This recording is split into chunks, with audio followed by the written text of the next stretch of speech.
Assalamualaikum warahmatullahi wabarakatuh. Perkenalkan, saya Niati Wulandari dengan NIM 24000242221.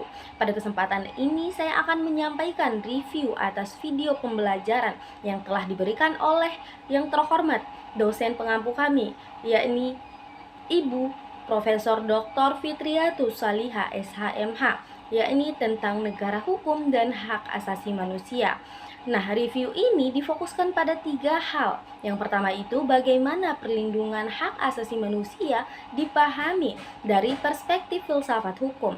Lalu yang kedua, penjelasan tentang satu Undang-Undang Republik Indonesia yang mengatur hakikat perlindungan HAM oleh negara. Dan yang ketiga, yaitu penutup dan merangkum inti dari semua pembahasan ini. Teman-teman sekalian, semoga paparan yang nantinya akan saya jelaskan itu akan bersifat jelas, kritis, dan bermanfaat bagi kita semua. Oke teman-teman sekalian, kita langsung masuk saja pada bagian yang pertama, yaitu perlindungan hak asasi manusia dalam perspektif filsafat hukum. Dalam filsafat hukum, pertanyaan sentral mengenai hak asasi manusia bukan hanya apa saja hak yang dimiliki manusia, tetapi lebih mendasar, yakni mengapa hak itu harus dihormati dan apa dasar legitimasi yang membuat klaim hak tersebut bersifat mengikat terhadap negara dan masyarakat. Teman-teman sekalian, ada 3 pendekatan besar yang sering dipakai untuk menjelaskan asal-usul dan kewajiban perlindungan HAM, yakni aliran hukum alam atau naturalis, lalu positivisme hukum, dan pandangan modern atau progresif. Masing-masing ini memberi fokus pada implikasi kebijakan yang berbeda terhadap peran negara. Lalu, kita masuk aja yang pertama teman-teman sekalian, yaitu aliran hukum alam memandang hak asasi manusia sebagai sesuatu yang melekat pada kodrat manusia, hak yang berasal dari Tuhan atau dari raison d'être manusia sebagai makhluk rasional. Dalam perspektif ini, negara tidak menciptakan hak, melainkan berfungsi sebagai penjaga dan pengakui hak yang sudah ada. Dan konsekuensinya, jika negara mengambil tindakan yang merampas hak tersebut tanpa dasar moral yang sah, maka negara tersebut akan kehilangan legitimasi moralnya. Teman-teman sekalian, prinsip ini membentuk dasar etis bagi kritik terhadap tindakan negara yang sewenang-wenang, misalnya tindakan pemenjaraan tanpa proses hukum atau pelanggaran kebebasan beragama. Dalam konteks praktik, pendekatan ini menuntut negara untuk menghormati martabat manusia sebagai ukuran prima dalam pembuatan dan pelaksanaan hukum. Lalu yang kedua teman-teman, positivisme hukum menekankan bahwa hak hanya memiliki kekuatan praktis bila diatur dan diakui oleh hukum positif. Dari perspektif ini, legitimasi perlindungan HAM oleh negara bergantung pada keberadaan norma tertulis, konstitusi, undang-undang, peraturan pelaksana, dan putusan pengadilan. Artinya apa? Ya artinya instrumen hukum menjadi sangat penting. Tanpa aturan yang jelas, klaim hak sulit ditegakkan. Kelebihan pendekatan ini adalah memberikan kepastian hukum dan mekanisme penegakan yang dapat diadukan secara formal. Namun kelemahannya, yakni hak belum terformulasikan dalam hukum positif berisiko terabaikan, terutama hak yang muncul akibat perubahan sosial dan teknologi. Misalnya, hak atas data pribadi atau hak atas lingkungan yang sehat. Lalu kita masuk pada bagian yang ketiga teman-teman, yaitu pandangan modern atau progresif mencoba menjembatani 2 aliran tersebut dengan menyatakan bahwa hak asasi manusia bersifat fundamental tetapi juga dinamis. Ia berkembang sesuai perubahan kebutuhan sosial, ekonomi, dan teknologi. Nah, pendekatan ini menegaskan bahwa negara harus adaptif. Selain menghormati hak-hak tradisional, negara wajib merespon hak-hak baru yang muncul, seperti hak atas akses informasi digital, hak atas lingkungan bersih, dan hak-hak ekonomi sosial yang menuntut intervensi kebijakan publik. Dalam praktiknya, ini memaksa kebijakan untuk melakukan tafsir konstitusional yang progresif dan menjalankan regulasi yang responsif terhadap konteks zaman. Lalu Aplikasi ketiga perspektif ini dalam konsep negara hukum penting. Negara hukum bukan hanya prosedural, yakni hanya penegakan aturan teknis, melainkan juga substantif. Hukum harus melindungi martabat dan kebebasan individu. Negara hukum yang sehat memiliki kombinasi dasar moral, yakni menghormati martabat manusia. Hukumnya jelas dan dapat dipertanggungjawabkan, atau yang biasa kita sebut yaitu positivisme, serta adaptif terhadap kebutuhan baru atau progresif.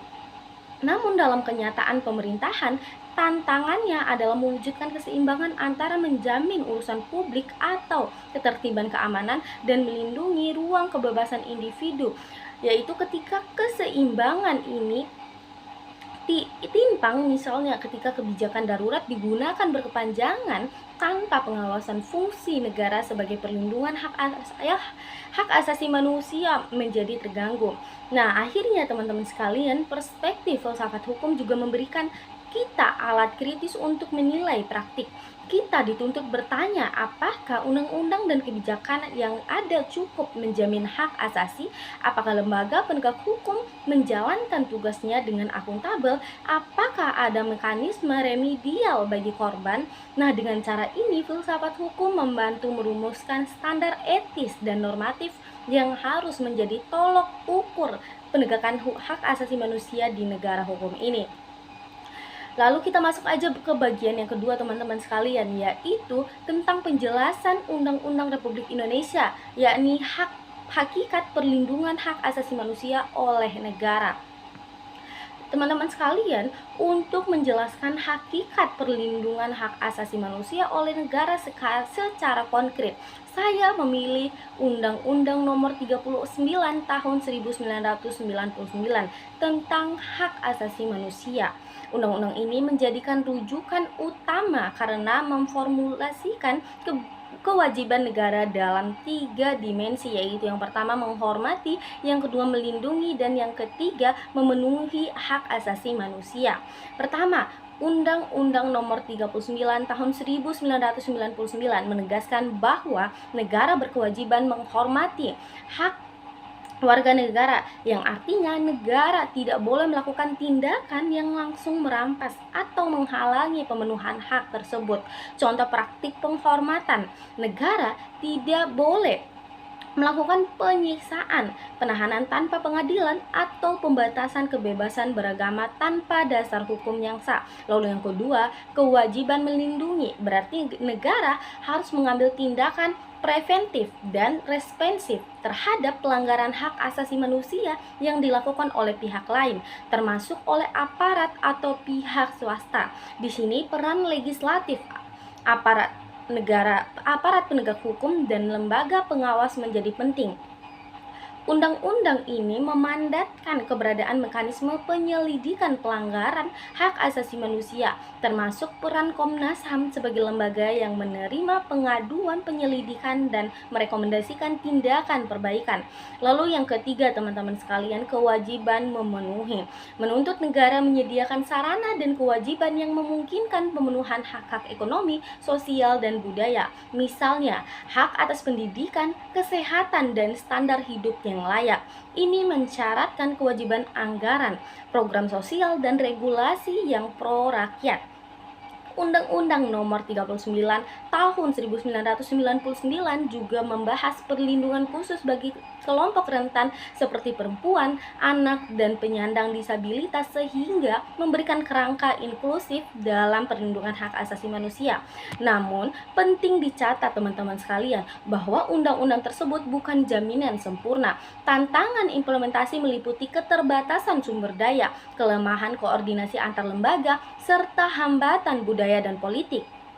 Pelanggaran hak asasi manusia berat kerap memerlukan investigasi panjang dan komitmen politik yang konsisten. Oleh karena itu, fungsi pengawasan oleh Komnas HAM, peradilan yang independen, serta gerakan masyarakat sipil sangat krusial untuk mewujudkan hakikat perlindungan hak asasi manusia yang dijanjikan oleh undang-undang. Lalu Untuk kesimpulannya pada bagian yang kedua ini, sebagai kesimpulan singkatnya yaitu dari perspektif filsafat hukum, hak asasi manusia adalah landasan moral yang menuntut negara untuk bertindak sebagai pelindung martabat manusia. Undang-Undang Nomor 39 Tahun 1999 menegaskan kewajiban negara dalam dimensi menghormati, melindungi, dan memenuhi hak asasi manusia. Namun realitas implementasi menuntut pengawasan terus-menerus, penguatan lembaga, dan komitmen politik yang nyata. Semoga review ini teman-teman sekalian dapat membantu kalian untuk memahami keterkaitan antara teori filsafat hukum dan praktik perlindungan hak asasi manusia di Indonesia. Terima kasih telah mendengarkan. Wassalamualaikum warahmatullahi wabarakatuh.